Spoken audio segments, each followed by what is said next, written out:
भारत में रह रही जो शेख हसीना के लिए जो भारत मजबूती के साथ खड़ा है। अब देखना होगा कि भारत शेख हसीना को बांग्लादेश को सौंपता है या नहीं।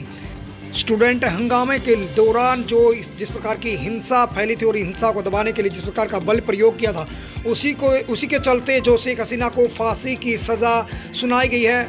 और अब देखना होगा कि आखिर भारत जो कि शेख हसीना को बांग्लादेश को सौंपता है या नहीं सौंपता है। लेकिन भारत पूरी तरह से यहाँ मददगार के रूप में जो सामने आ रहा है।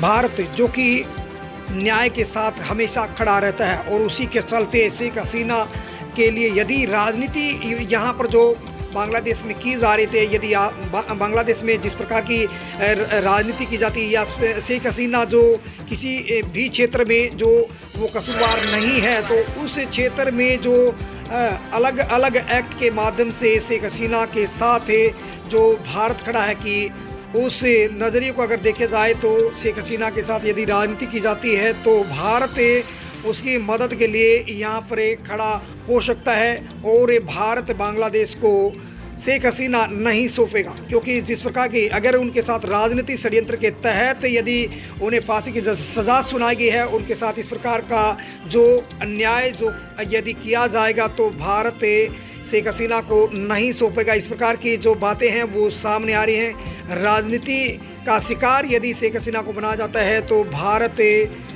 शेख हसीना को जो बांग्लादेश को नहीं देगा।